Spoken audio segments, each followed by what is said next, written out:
Now that my three panelists have abided by their time limits, we have nearly half an hour for discussion. And if we could have the lights put up in the hall, then I can see those who have raised their hand. I immediately see three. If it's okay with you, I will take questions in three, and then the three panelists can each address whichever ones that they would like, so we can hopefully have as much engagement from the audience as possible. So I saw Bill Potter, Tom Countryman, and Andrei Belitsky, and then I will come to the second one. Thanks. Thank you very much, Tariq, and I thank all of the three panelists for their, I think, astute observations.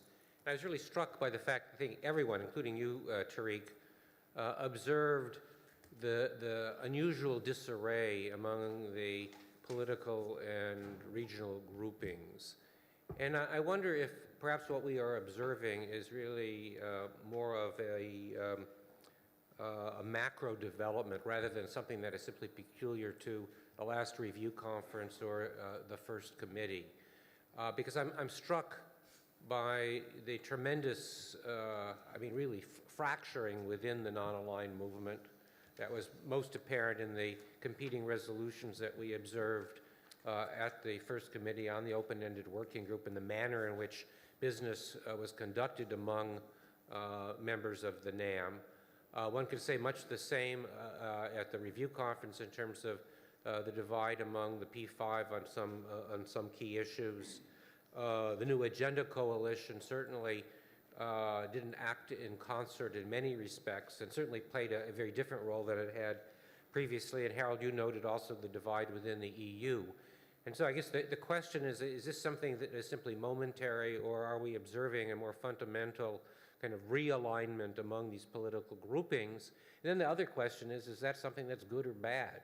I mean, is this something likely to promote progress with respect to disarmament or non-proliferation, or is it something that will be debilitating? And I would add to this the difficulties in the U.S.-Russian relationship, which had been a cornerstone historically for the NPT. So I'd be interested in all of you commenting as you see fit on whether we're observing a more macro problem here. Tom? Similar question. Can we talk not just about the review process, but about the real world, which is rather a different thing? For example, nobody is happy about the failure to reach consensus at the review conference, but in my view, the treaty, which is what we care about, is stronger than it was a year ago, because the single biggest threat to the treaty, the possibility of Iran building a nuclear weapon, has been addressed, at least for the next several years. Additionally, there is a false analysis that is created by the structure of the review process. And I don't disagree with what Benno said, but it's built into his speech that the analysis is not what are the problems in the real world, but how are the 5 nuclear weapon states identical and all the non-nuclear weapon states identical, as if that's the only division that matters, as if all 5 nuclear weapon states are equally furious and uncompromising, and nobody among the non-nuclear weapon states is furious and uncompromising. It's convenient diplomatically, I understand, to not name names and to put people in groups. It helps protect economic and political interests, but it fails to address what's really happening in the real world. And in the realm of disarmament, the most important development in the real world in the last 5 years is not the humanitarian impact movement. It is, number one, conclusion and implementation of the New START Treaty, which continues to drive down the number of nuclear weapons today. It is the conclusion of the Joint Comprehensive Program of Action, and it is the occupation by one European country of the territory of another country, and as Dr. Müller mentioned, the resulting re-emphasis by that country of the primacy of nuclear weapons to its national image and national strength. And if you can't talk about those issues but are constrained to saying what are the categories in New York, and what's the red versus blue scenario, you have very little prospect of affecting disarmament in the real world. Thank you. Andre? Thank you so much. Pretty much all of the speakers said that now, as the 2015 review conference have failed to produce a document, we do not have any plan to move forward. But actually we do have something, because the 2010 action plan is technically still viable, and there have been a lot of complaints during the review conference that this was not fulfilled and this part is not done. So maybe we can just look at this 2010 action plan, see what is not viable anymore. Clearly the part in the Middle East is sort of done, and maybe see how this could be implemented. We have time, we have, the list of things we can do, and before we come up to something new, we might try to finish the job is what not done. Thank you. Thank you. So perhaps we can go in the order of Harald, Gaukhar, and Benno, and you can take your pick which part you would like to answer. Harald first. Okay. Thanks. I think that Tom Countryman is quite right to remind us that there is a real world outside of the negotiation room in New York. I would possibly put the accent a little bit differently. I think if we remind ourselves of that, the huge obligation of the P5 to sort out their problems becomes much more visible. And the P5 are not sorting out their problems. The P5 have now consultations on nuclear issues, and I'm one of those who believe that this is moderately useful and should be continued.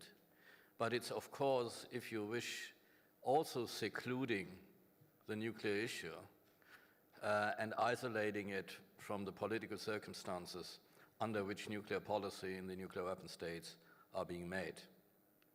And these are political circumstances, and it reflects the conflicts and disputes they have with each other, including those that emerge out of alliance relations. And that's real world. One of the issues which we are discussing in Europe is, of course, the future fate of substrategic nuclear weapons, and that is, of course, deeply involved in the relationship between Russia and NATO, and between the United States and NATO, and between the United States and their allies. It has to be sorted out when we want to move forward on the substrategic nuclear weapons. So yes, let's address the real world thing, but understand that that means heavy, heavy responsibilities for the P5. And secondly, I also agree that the 2010 action plan is there and alive, and unfortunately remains unfulfilled in many aspects. So there is a lot to do, but that should not prevent us from saying, oh, there's a 2010 action plan, and that's all we have to address, because there is meanwhile more on the agenda which also should be addressed. And I welcome the open-ended working group as a very good instrument to do that. Thank you. Thank you all for the questions. On the wrong analysis of nuclear weapon states being identical and non-nuclear weapon states being identical, I think all three of us highlighted in our remarks the fractures among the non-nuclear weapon states. It's not ignored. It's not ignored at all, and I've highlighted some of the challenges that it poses to the initiatives of the non-nuclear weapon states in the first place. And they are, of course, fractures among nuclear weapon states, but they do have that big thing in common, having nuclear weapons and believing in them providing for their security. So there are certain grounds for grouping them together to an extent. As for the main disarmament developments, the New START Treaty, a great achievement that it was, the United States would be the first to recognize it was an interim measure that was necessary to keep the verification regime in place, to enhance predictability and stability in the meantime, working on the next big step. And none of us has hesitated probably in criticizing Russia for refusing to taking that next step. Now, Russia has certain reasons for that, or at least it cites certain reasons for that. Is the NPT the right place to address that? again, Russia and the United States would be the first ones to say, no, no, no, this is not the place for us to address that. That's something we'll address between ourselves or in the P5 process. So you can't have it both ways and come into the NPT and say you're ignoring the real world, but we also are not going to discuss with you this because these are our strategic security issues. And that has happened with Ukraine as well. I think it was actually the US decision that the Ukraine issue does not live in the NPT review conference room, that it has to be substantially, seriously addressed elsewhere. The United States voiced its discontent in the opening statement, so did some other countries. But as far as I understand, a lot of states were discouraged from bringing that issue into the NPT review conference because the review conference cannot solve it. Does that point to a problem in the structure of the NPT review process? Absolutely. Do we have political will to address that problem? That doesn't seem to be the case. Maybe it's a big opportunity for the next review process, the review cycle. Maybe it's something we can begin addressing even before the first PrepCom. But again, that needs a state leader or a group of state leaders to champion that issue and be committed to saying, okay, we are ready to reform the process to the extent that we can bring some of those issues into it. But it will not going to be a purely nuclear discussion anymore. And I think some states are very, very uncomfortable with that, and primarily nuclear weapon states. Andrei, on the 2010 action plan, I happen to be one of those unfortunates who monitored its implementation between 2012 and 2015. And yeah, the review conference was an abject failure in actually substantively reviewing the implementation of the action plan. All of these things that you mentioned, we have proposed before. Review individual actions, see what you've accomplished, see what needs refining, see what needs new target maybe, or a benchmark or something. And the states didn't take that up. Now, can we come back to that and do it in this coming review process? I have zero confidence in that. And before the 2010 action plan, we had other steps. We had 13 practical steps. Are they still valid? We're piling on those actions, and we just don't seem to have the capacity, political capacity, to adequately review the implementation. So my concern is that next time we meet in 5 years for the review conference, there'll be not so much the desire to review what happened since 2010, but to agree on some new steps, which I think is something that Dr. Müller mentioned as well. Is it good or bad that the different groupings are fracturing, or is it a specifically 2015 phenomenon? I think it's a combination of different factors that contributed to that. There's certainly a macro level to it. At the first committee, it felt like the ground was shifting. A lot of realignment is happening. Some of it, I think, was forced by the questions coming out of the humanitarian dimension. And you see that's fracturing even in the New Agenda Coalition, who generally are a like-minded group on disarmament, but even there you see varying degrees of readiness to move to, say, negotiations or how to go about even discussing that issue. The non-aligned movement was never homogeneous since, I guess, since the Tito time or since the Laggner time. It was an idiosyncratic situation this time around, I think. The combination of the working group non-disarmament chair quitting right before the conference, so Indonesia stepped down for the time being, and Iran being the chair. Both the fact that Iran had to step in at the last minute and do coordination, I think that complicated matters for Iran and the non-aligned movement, and the fact that Iran was engaged in negotiations elsewhere, so they had a much bigger fish to fry as far as they were concerned. So they were not entirely into this whole NAM coordination business, and you know, you could tell that. Can we leave it at that? Yes. Absolutely. Benno? Tom, you are absolutely right in saying that the nuclear weapon states are unfairly lumped together in one basket. And there are obviously differences. There are some who are willing to do more on disarmament and some who are willing to do less. And you're also right in pointing out that we need to take into consideration the real-world problems. It's important that these real-world problems are also part of the debate. That's why I think it will be important for the nuclear weapon states to participate in the open-ended working group, because that will be precisely a forum to also put these real-world issues on the table so that the debate could be more balanced and more substantiated.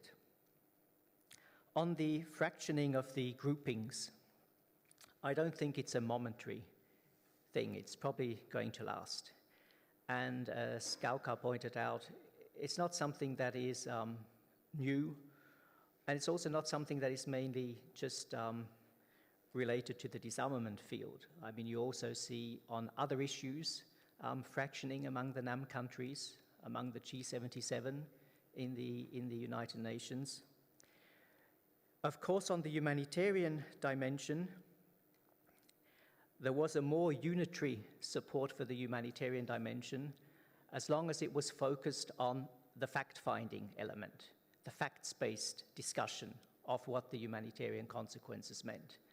As soon as the discussion moves what to do with this politically, how to move forward or how to operationalize the conclusions from the humanitarian discussion to some forward-looking action, you will automatically come to a degree of fragmentation. And I think that was clearly shown also in the voting pattern on the 3 resolutions that addressed the humanitarian dimension during this first committee.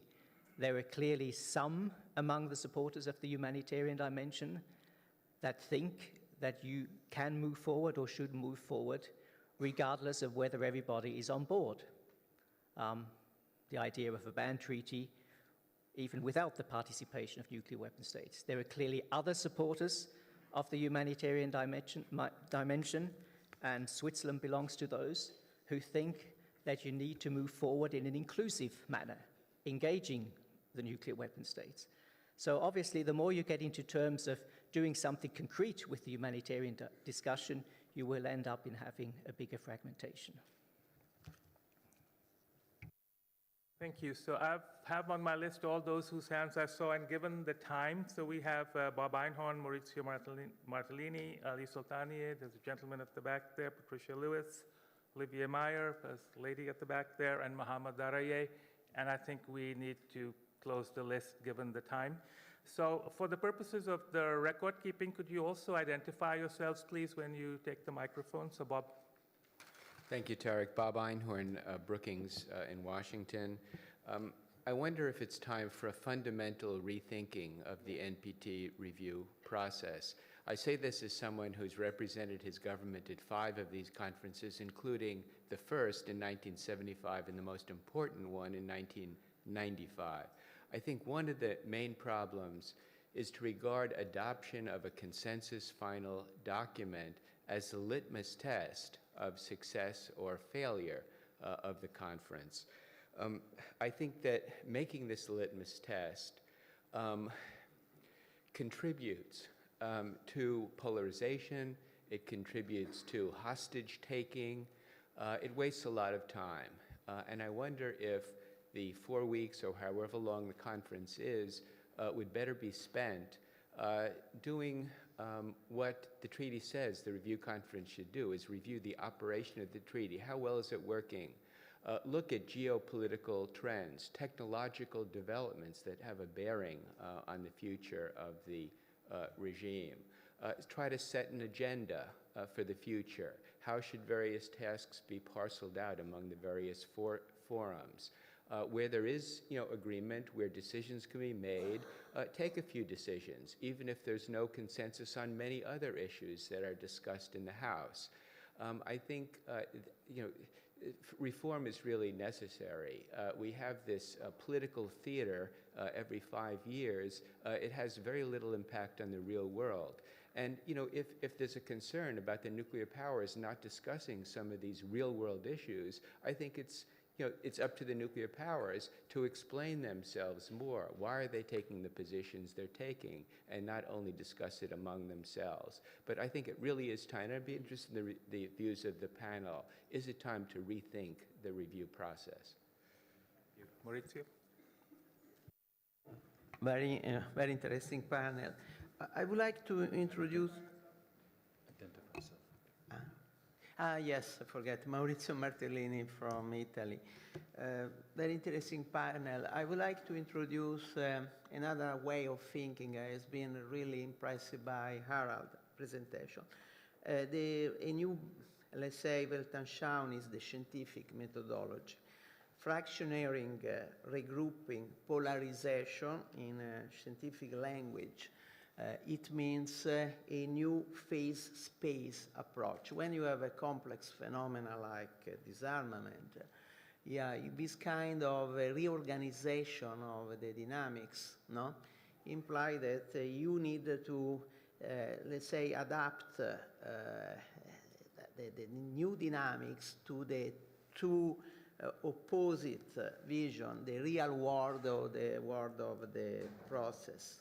And this, it means to adopt perhaps the Harald Müller point of view, to approach a basket way to analyze the future of NPT, in the sense, for instance, to reinvestigate what means irreversibility, what means fissile material cutoff treaty, what means, let's say, phased reduction, strategic reduction. So that is the point.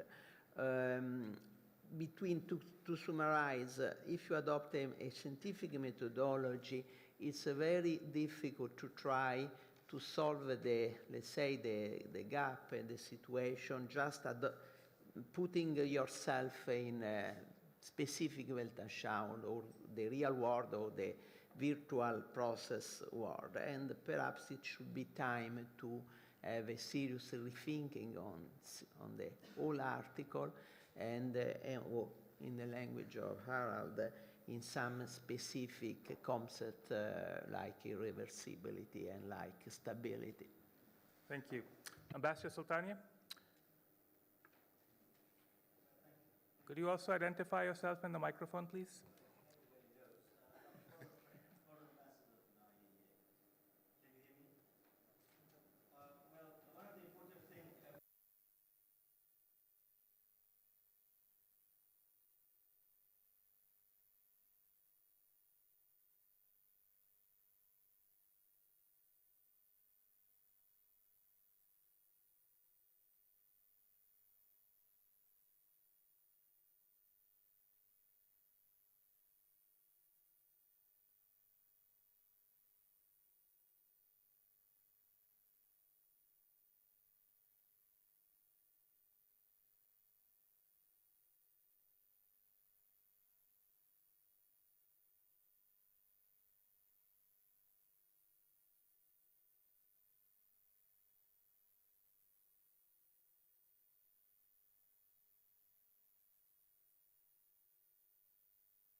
Thank you. The gentleman over there, yes. Thank you very much, Jacek Savic, Deputy Perm Rep of Poland in Vienna. And it always is a pleasure to take the floor after such a great champions of the non-proliferation, of course. Of course, I got no credentials whatsoever to represent the NPDI, but my country is a member of this group, and I can offer one observation with regard to what Ambassador Laggner has said about this role of the group during the review conference. Ambassador Laggner has said that the NPDI had intention just to play the role of the honest broker, but couldn't deliver simply because of the tensions among the members of the group. Actually, I had the privilege to take part in a number of meetings of the NPDI during the review conference. As a matter of fact, it's not the case. Regardless the fact that the group is composed of 5 NATO countries and Chile and Mexico, including the others, of course, there was no such attention which prevents the group from playing the role of honest broker. They wanted to deliver, they wanted to play the role during the review conference, but as a matter of fact, it was impossible. It was a mission impossible at the time. Simply, during that conference, the discrepancies of views among the countries, among the key players, were so tangible that any honest broker couldn't deliver at the time. And the question is simple, just to maybe our 3 panelists, whether you see that there's any kind of the honest broker in the new review process, provided that the divisions of views of today. I don't see the role of the EU for today, because as the first committee, recent first committee, just clearly showed that as Professor Müller has mentioned, the EU is divided as never been. And also, it's my personal judgment, I know that it goes for the record, but after 2012, Ambassador Layava couldn't deliver. It was a mission impossible either.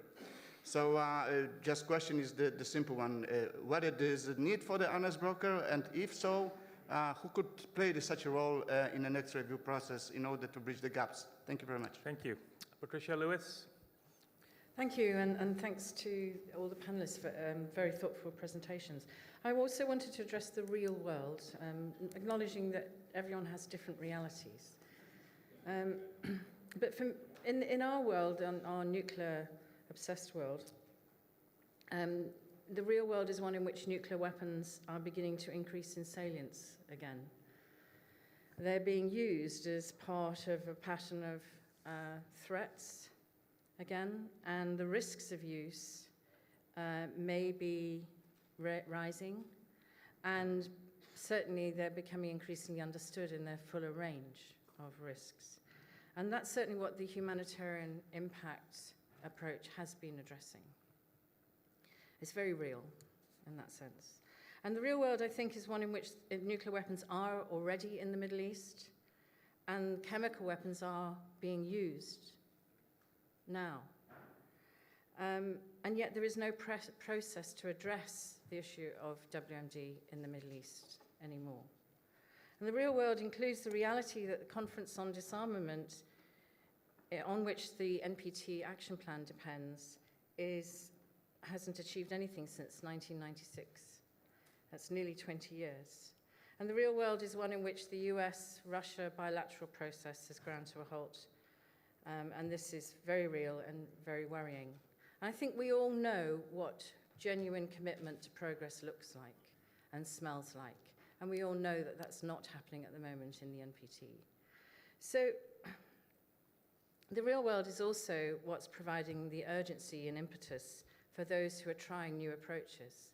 They're very worried about the future. That's really what it comes down to. So leadership comes in many forms, and we're not seeing it coming from those that possess nuclear weapons. And I agree that we shouldn't be putting them all into one box, by the way. I think this hasn't worked and it's a bad idea. And we shouldn't be surprised also that we're starting to see leadership coming from those who see the world perhaps a little bit more clearly than others. So what do we do? How do we move forward? And Benno's absolutely right that the more we move from fact-finding discussion of the realities of nuclear weapons, what would happen if they're used, what the risks are and so on, which has been such an interesting discussion for those who haven't participated. But as soon as we do that, it is a non-trivial approach. Once you start having to nail colours to the mast, and once you start having governments being elected and changing and so on, it becomes very messy. Patricia, we're running out of time. Yeah, no, I just want to say, I have a question, you see, and it's a really important question, because I think we need to think about how we arrange a breakthrough in the blocks that have been identified and see a form of collective leadership, perhaps from some of the nuclear weapon states, some of the nuclear allies, and some of the humanitarian impact proponents, and see if we can find a way forward, because the real world is pretty dangerous right now. Thank you. So last three are Oliver, the lady over there, and Mohammed Daraya. Oliver Meyer, German Institute for International and Security Affairs. I also have a question on the EU's role in this discussion. Yesterday we heard about the important role the EU has played in negotiating the Iran deal and the very important role it will have to play in implementing the deal over the next couple of years, which will also have new requirements, put new requirements on the EU's role in nuclear non-proliferation. Today we heard about the problems the European Union had at the NPT review conference. While we are sitting here, the EU is trying to agree on a new security strategy, and the security strategy 12 years ago was triggered partly by disagreement over how to address proliferation threats in Iraq. So my question to the panelists would be, what should be the level of ambition of the EU in the new security strategy, which is going to stay with us, I think, for some time in the context of nuclear non-proliferation, but also more generally in non-proliferation. Thank you very much. Thank you. Please. Thank you, Tariq. My name is Anna Slivon. I represent British Pugwash, and I must say that I welcome that we all recognize the difficulties that come from the NPT review process, and now that the first committee and the outcomes do not offer much hope for progress. But we're not going to escape the structural difficulties, and the political will to make further progress on disarmament may not always be forthcoming. Therefore, this is the time where we NGOs and all members of the nuclear communities across the European states have to keep working together on solutions that could preserve the progress and keep the momentum going. I therefore welcome suggestions by Mr. Müller for further ideas for cooperation between experts. And I must say on that note that we've, at British Pugwash, have been working over the last 2 years to establish a nuclear disarmament institute in the UK, which could be a contribution by a nuclear weapon state and to the progress on disarmament, and could bring existing expertise from across government departments, laboratories, academia, to work together on solutions to disarmament challenges, but not only on a policy side, but on a technical side. But it has been an uphill battle, and even though we received a lot of support from fellow members of the community, we would welcome more support from institutions of the European Union and the governments, because this is the last line of defense, in a sense. Thank you very much. Thank you. Mohammed? Thank you very much. My name is Mohammed Daryai. I'm a university professor. Could you just identify yourself? Yeah. My name is Mohammed Daryai. I'm a university professor and also Deputy Director General at the MFA of Iran. So just a comment. First of all, humanitarian consequences of nuclear weapon and the 3 conferences that we had create a very strong wave that changed really the discourse around nuclear weapon status and also nuclear disarmament. And I think that's something that the nuclear weapon states could not digest, this movement, and that was the real cause for the failure of 2015 NPT failure. As a person that has been heavily engaged in several discussions, I did several bilateral discussions in the framework of a NAM president with many nuclear weapon states, both individually as a group. And then we reached to this common understanding that there is a lack of political will to accept nuclear disarmament commitment or to follow faithfully the nuclear disarmament commitment. And I think that was evident because we had lack of serious engagement in the past, in the first 3 weeks of the negotiation. Last week we had very short, as Gaukhar mentioned, discussion in Algerian mission. But I think that's the real cause, and the real cause was really in this humanitarian issue. We try to address this dysfunctionality, structural dysfunctionality, as you rightly mentioned, and nuclear disarmament by this working group. And again, that was another proof that there is still lack of political will, because we followed two tracks. One was the resolution proposed by Austria and Mexico, which is negotiation and based on GA rules of procedure. And the second one, which was Iran draft resolution, which was elaboration and based on consensus. So we provided enough guarantee for the nuclear weapon state to be engaged in further discussion or elaboration. And they, unfortunately, the last minute discussion or that we had with them proved to us that still there is not enough political will to accept further commitment. Of course, I agree that the situation with regard to nuclear weapon states are different some days. Some of them are relying on lack of strategic stability, some of them other excuses, but unfortunately the Middle East issue gave them a good excuse to put the blame on the Middle East, and then we had a failure on the 2015 conference. Thank you. 2 minutes each to the three panelists. A lot of interesting issues were put up, so can you pick a couple of those and address them, and we can go in the same order. Benno, this time we'll put Harald in the middle, and then Gaukhar has the final word. Okay, thank you, Tariq, and thank you to all of you for these good questions and comments. Bob, you're right, we need to have a fundamental rethinking of the review process, because what we actually see is that the prep comms are nothing else than mini review conferences.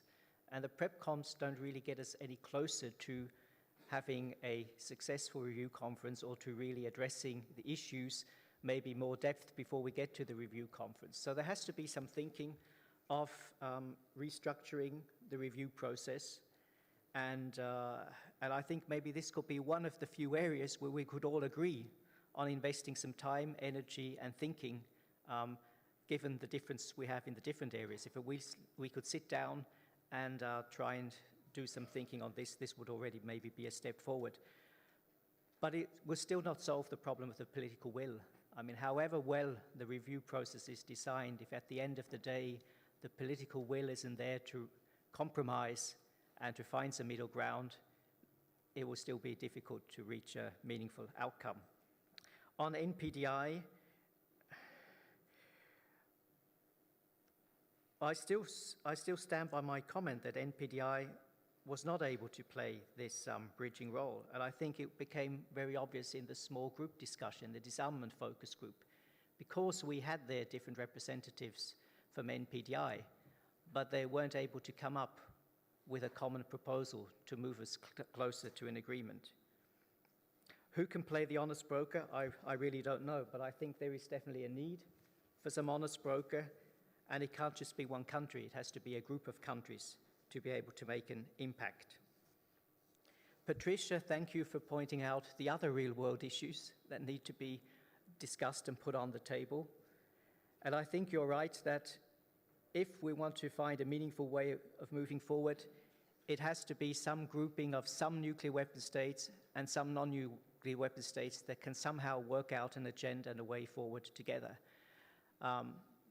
Unfortunately, I think this is going to be very difficult in the open-ended working group, given the opposition of nuclear weapon states, if we go by their voting pattern of engaging in the open-ended working group.